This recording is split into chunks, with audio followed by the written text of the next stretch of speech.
Hey guys, welcome to my channel. So today I'm finally going to do a Snapchat Q&A, and I've been meaning to do it for like a month or so, but I just haven't had the chance to do it. But today I'm actually taking the time to sit down and finally answer the questions that you guys sent me. And if I sound a bit funny, I've got a wire in my mouth now, and I'll talk about my Invisalign treatment, but there's now a wire in the back of my mouth and I feel like I talk really strange now, but it just takes a little bit of getting used to. Anyway, as it's going to be a long one, I'll just warn you now because there's a lot of questions.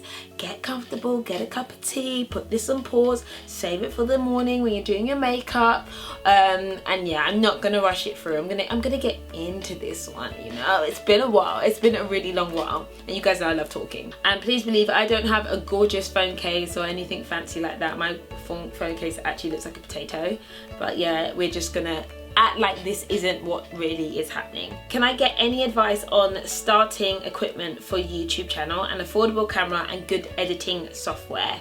Thanks in advance, love from the States. My advice for starting equipment for YouTube is I definitely love Canon. I find that people are usually either a Nikon person or a Canon person, and I'm a Canon person, but they're both as good as each other, and I think you should start out with a flip screen. The camera I would recommend is the 60D, which flips out, but it doesn't have autofocus, so actually if you can get one that autofocuses, then I would definitely go with that. But when I started out on YouTube, if you ever see the grainy Samsung handheld camera thing that I had that I used to stack on shoe boxes and books to use, then you will understand that you don't necessarily need like a really high quality crazy camera, but just something that has a clear picture. So Creative Janet has said, how do you stay so happy and confident? Well, thank you, Janet. I'm obviously happy and confident when I'm sitting in front of a camera, when I've had a cup of tea and I'm in a room all by myself,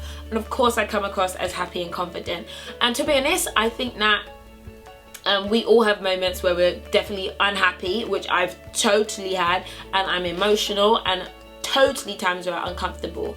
But what keeps me happy is just staying really grounded. My family and my friends are like the most important thing to me in the entire world, and speaking to friends and family really makes me happy, and remembering that that's really important, that, you know, keeps me in a really good positive place, and realizing that everything else actually doesn't matter that much. And then in terms of confidence, I kind of try to just roll with whatever comes my way, and I kind of take deep breaths and just do it even if I feel uncomfortable. So I always talk about feel the fear and do it anyway, but it's that principle of just, you know, even if it feels ooh, just do it, because that is what will give you more strength and more confidence in the future. Raima has asked me, how would you kick lazy habits and become more disciplined? I'm 23 and still struggling to kick habits such as leaving everything to the last minute. Well, girl, I'm not gonna lie to you, I leave things to the last minute all the time. I'm not gonna lie to you, I'm definitely one of those people. I love working under pressure, but when it comes to laziness, I mean, I think now you're lazy when you don't really care about something, or where you can't see the vision of where that thing's going to go to in the future. So for me, whenever I do something, it's remembering the reason as to why I do it. So be it that you're studying for exams, or you've got an essay to do or something like that, which I know so many of you guys have, it's a case of realizing that you need to put the effort in now so that you're preparing for your future, or you need to, you know, do that exercise now so that you look tight on the beach, you know, later. That's what I'm telling myself at the moment. So realizing the reason and giving it value is really important. Bra Slatey has said to me, when and how did Mike tell you he loves you, or did you tell him first? He told me first, but it was definitely over the phone, and we were long distance for 2 years, and I had come to London, and I think it was just before an internship or something. I can't actually remember actually, but I was in London and he was in Manchester, and we used to have 4-hour phone calls all the time, you know, pre-text. There was no text in our age. No, I'm lying, there was text, but we were definitely phone call people, and we'd talk for hours on the phone. I miss those days. And I'm sure over the phone he kind of mumbled, I love you, and I was like, I love you too. And it was just like, finally. And it's such a burden on your shoulder when you're telling someone you love them, or whether or not it's, you know, just there, or if it's just you. It's a bit cringy, isn't it? But he tells me he loves me every day now. So Joy Okafor has asked me about Grace's other names, and if she does have them, and yes she does. She's actually got my mum and Mike's mum's name, and she does have a traditional name, which is my favourite traditional name, which is Chidima. But yeah, Chi Chi is like the shortened version of her name, which is like a favourite of mine. What's my best school memory?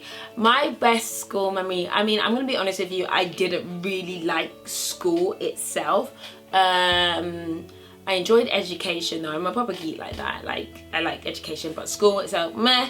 Memory, I mean, this is kind of a good and bad memory. So I was bullied a little bit by the, and I say bullied, I mean people wanted to beat me up, and I was never a very good victim, because I was really mouthy and really confident in terms of like, I'd be like, you can't do anything to me, and probably that's why the girls in the year above like literally couldn't bear me. They always find someone to pick on, and I was like literally a twig. I was a twig with like a big peanut head. Anywho, that's another story for another day. And I remember that like there was one girl who adamantly wanted to beat me up, and she was just like so annoying. I'm like, so what, whatever. And then on the last day of school, I always pretended like I didn't care, or I wasn't scared. I was, as they say, shook. I was scared, and I knew that like this girl was gonna wait for me after school, was gonna beat me up. And there were a couple of girls, shout out to my sisters, Fatima and all those girls, and one of the girls who was part of the little Asian crew, I call it, and one of the girls gave me her hijab to basically wear, and I was like, I'm invincible. Dun, dun, dun. Why do I always make everything a song, literally? And she gave me her hijab, and like, because they were a big group, so I walked out with all of the girls and I was like, hey, look at me, hijabi. Like, you would never ever know that I was like mingling into the group, and then the girl wasn't able to beat me up. And I just remember that being such a good moment, because I remember how the girls were there for me, and I was a floater, so I was part of so many different groups, and that group was one of the groups like at lunchtime I like chill with those girls. And I remember just feeling like so warm and welcomed, and like this girl actually took off her hijab like for me, and I was thinking, I hope your dad don't see you, Fatima. But I'm sure he would have understood. So yeah, that was it. Princess Naz 100 has said, who's your favourite celeb? I am not really a celeb hunter-y kind of person, but I'm not gonna lie, I'm a big Beyonce fan. And I'll be honest with you, I never liked Beyonce, and I don't want the beehive to kill me right now. Don't kill me, no. I'm feeling stung, no. But I actually couldn't bear her. Like before, I really couldn't bear her. Like, but now I just see this woman and just think, you're actually a G. Like everything she does is excellent, and I love excellence. She does everything excellently. She must work so hard. She's gorgeous, she's a great mother, wife, all that kind of good stuff. And I think, you know what?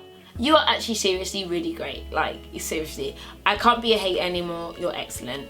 And then I also love Leonardo DiCaprio is my favourite actor. Like, I know he's turning into a little bit of a granddad with a beer belly, but I still have such a soft spot in my heart for him, from The Beach and Romeo and Juliet and Titanic. Like, he's just lovely. Jodie K Song has asked me, do I think I will be a strict mum or a lenient mum?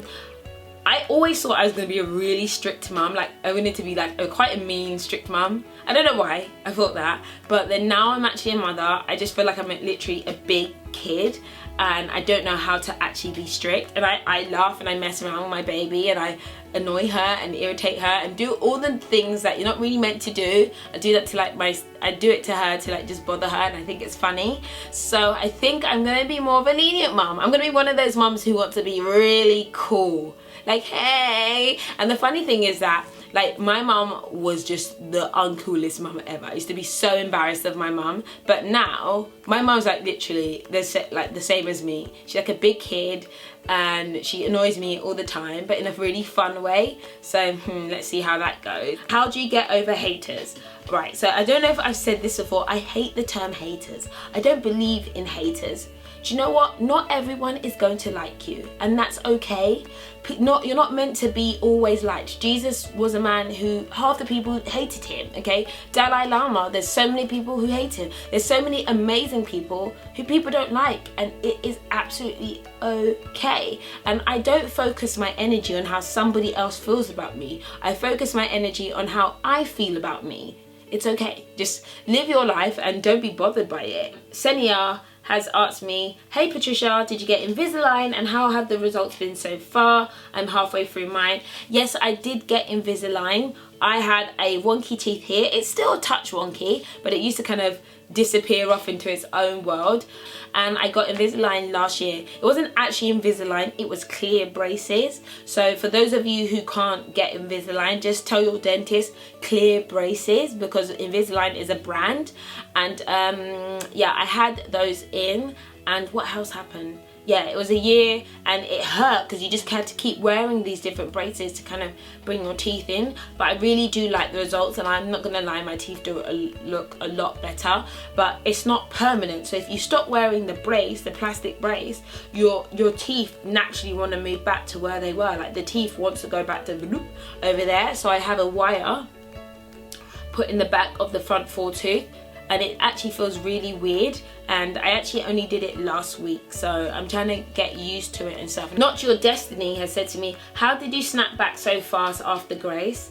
My mother wouldn't let me out of the house for 6 weeks, and after 5 months I still don't look as fabulous as you. Well, thank you, darling, but I'm telling you, there's a lot of smoke and mirrors, being the fact that I am definitely wearing control pants and support there, and I actually haven't snapped back entirely. I mean, I had an 8-pound baby, I was really small, and I got stretched out a lot. So, and I never had abs beforehand anyway, so my muscles have gone a lot looser. But when I wear a corset and everything, it sucks me in, it keeps it all nice and tight, but I still have a lot of stretching. But I'm just being patient with it. Initially I wanted to like rush into it, and then I was just like whatever, and eventually it just gets smaller and smaller. But I just have that little mum pouch at the moment. Nori Princess has said, would you consider doing reviews of high-end products a la Tati style?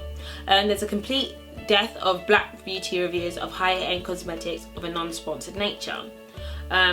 So I think that's an excellent question. Number one, because I think Tati is amazing. She is flawless and just excellent in her delivery and gives really good reviews, and I think she's just amazing. I'll link her channel below.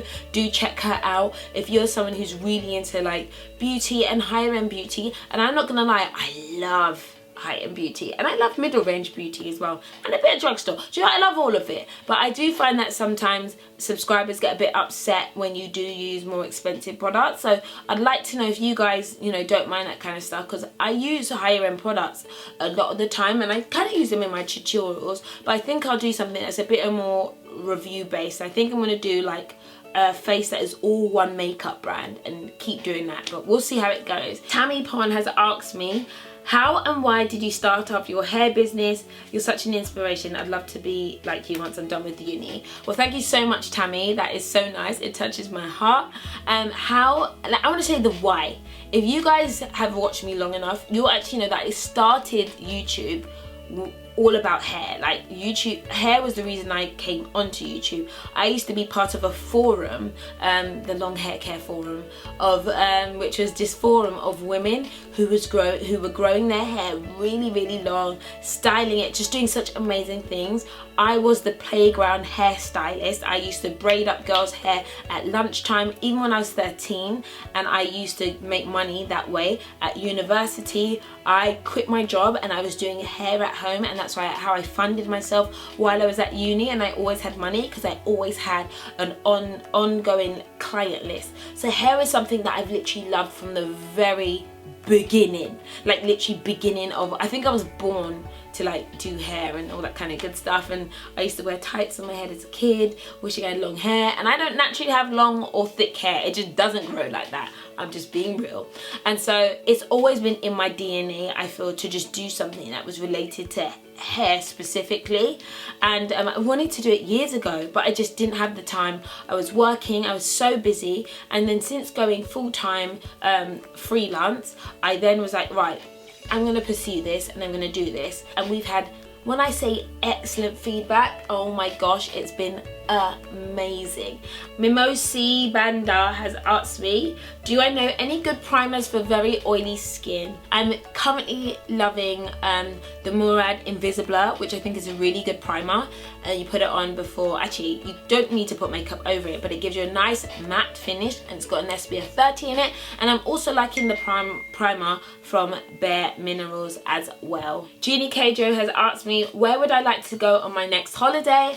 Well, if you don't know, I've actually booked my next holiday, and probably by the time you see this video, I might be on it. No, I might just be about to go on it actually. I'm going to Sardinia, which is in Italy, and I go to Italy quite regularly. I mean, when as a kid I used to go all the time. I have family who live out there, and it's one of my favorite places to go to. We're going to Sardinia, which is an island just off the coast, because we want to go on a first family holiday and we wanted to keep it in Europe. Right now Europe is only an hour to you know, an hour and a half to go to, so we're keeping it simple, but I'm sure by next year we'll go much further afield with the little one. Hannah Dimples has asked me, what is my advice for growing a successful YouTube channel? Well, I mean, I have been doing YouTube for a good 6 years at this point in time, and I think the definition of success is different for everyone. So it might be loads and loads of teenage subscribers. It might be really dedicated music fans. It might be really dedicated beauty enthusiasts. So you need to work out what your definition of success is. But I think the key thing is transparency. So just being as real as possible, consistency, they always say that, uploading as regularly as you can, but don't be like stuck to the schedule. Like, if you feel like doing 4 videos, then do 4 videos, and if you feel like doing 1 video, just do the one.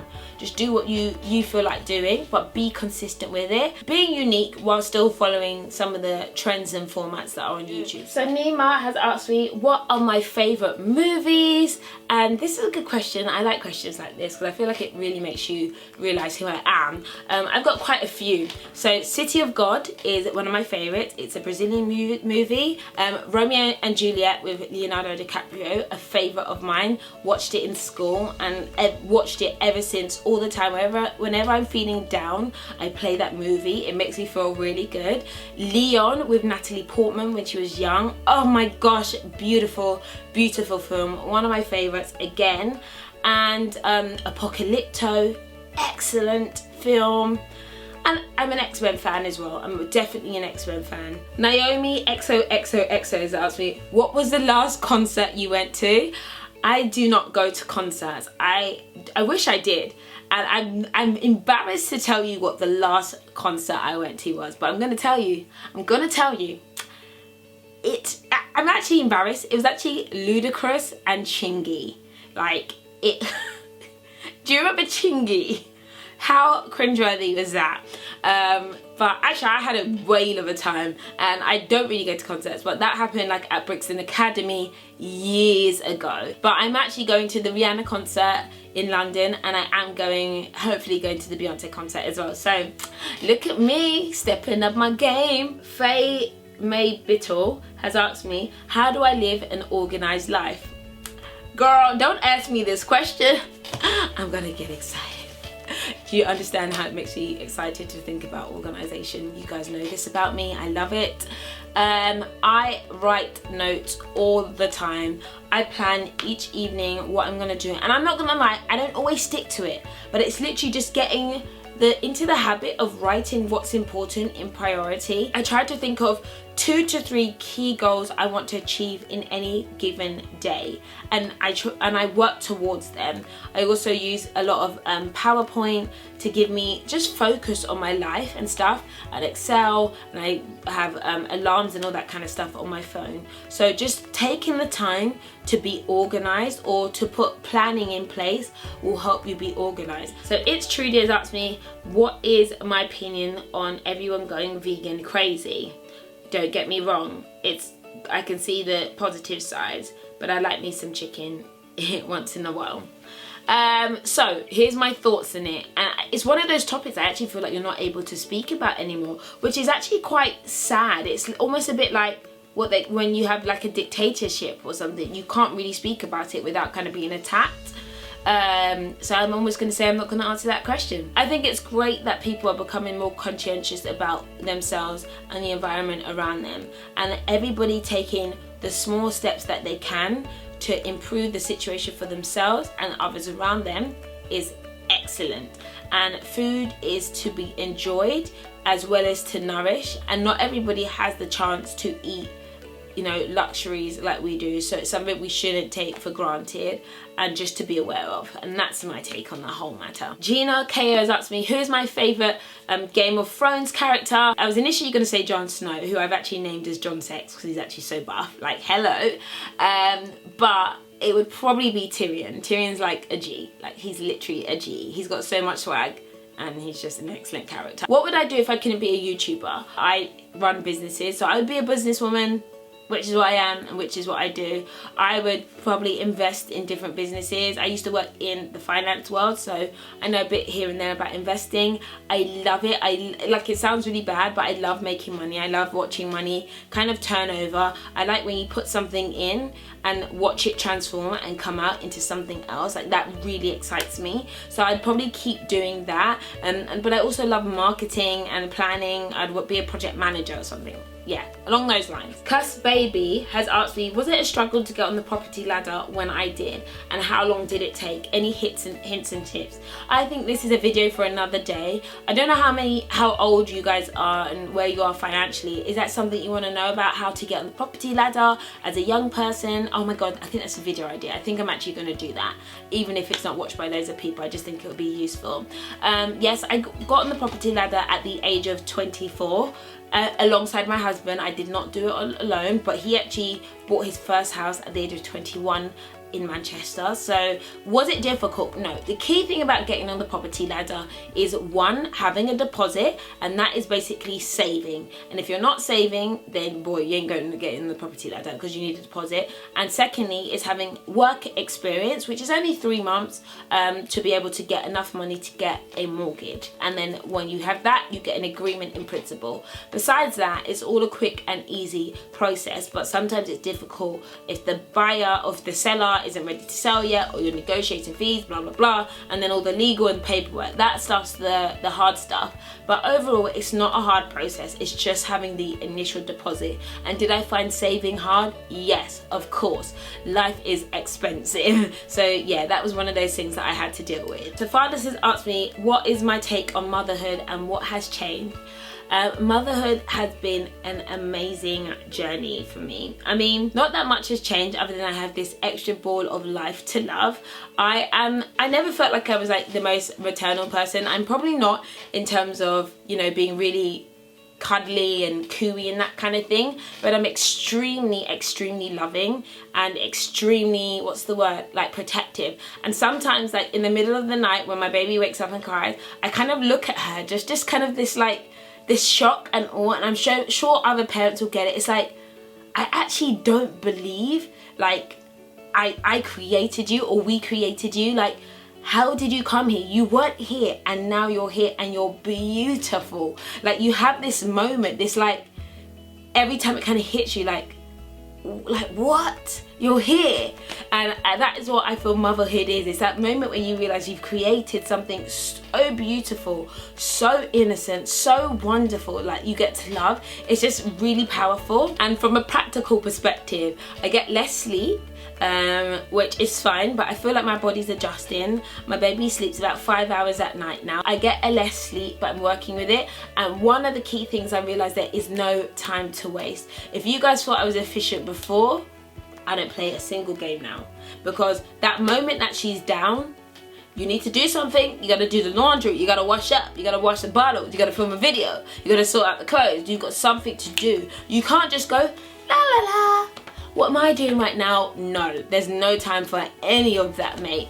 And yeah, and I feel like also that being a mother has kind of grounded me more and I spend so much time with my friends and family now. It's nuts. Like most weekends I don't look at anything. I just don't look at social. I'll post my baby on social, but you'll see that there's like other kids around. I had a barbecue with like all my family around, and I think she just made me realize or keep remembering the importance of the loved ones you have around you and the joy that it brings. And I feel the happiest I've ever felt in my life, because I think during my pregnancy I was like, I wasn't the happiest, but now I'm like, no, I'm free, happy, and I just got this thing to love here. This thing, not really a thing, but I've got this baby to love, which is just beautiful. She's lovely, and if you want to see her, she's on my Snapchat like literally every day. I know I haven't been vlogging, but I've just been busy. Alex Posley has asked me, what's the next milestone you would like to accomplish in your life?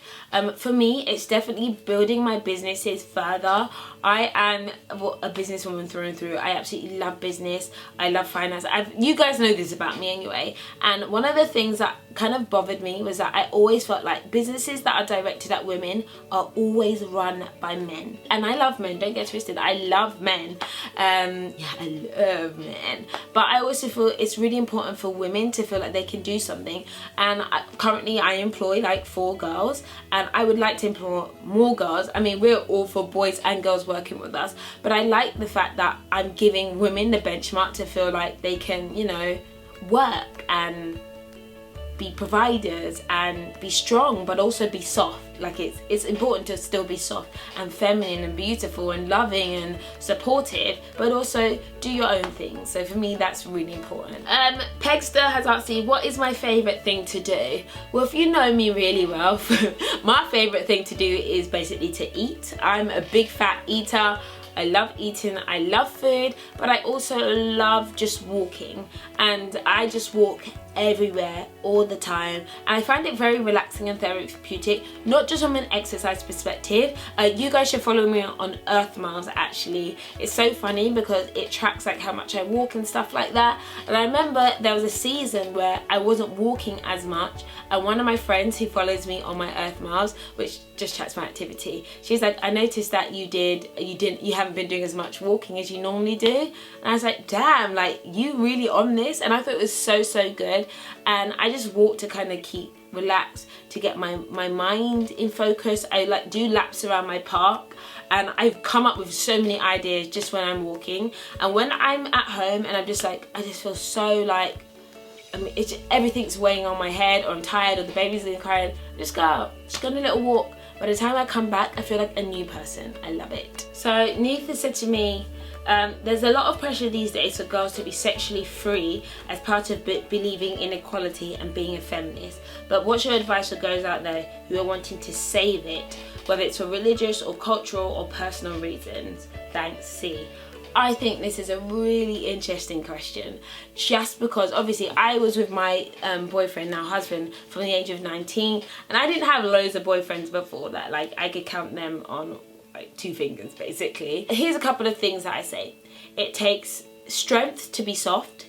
So for you to be really feminine, really calm, it also takes strength. For you to be someone who's got a lot of integrity and decides you want to keep yourself, that takes a lot of strength. If you decide you're somebody who wants to be out there and giving it all, that takes a lot of strength. There's neither a good or bad, but it's really important for you to be true to yourself.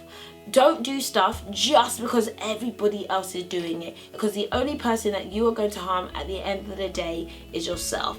But the reality is that giving your body away constantly, without love, without depth, I don't think it's a good thing. I actually realized that it's like selling yourself short.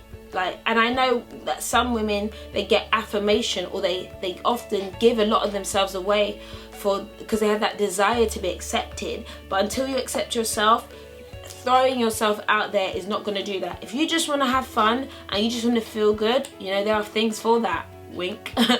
Or if you want to go out there and you don't want to do that, that is true to you. But I've seen a lot of hurt and devastation from girls who have, you know, given themselves out a lot. And I think just be careful. Whatever you do it safely. But remember, you can guard your body, but you can't always guard your heart. And I think that women, we are creatures that our hearts are easily moved when we open our legs.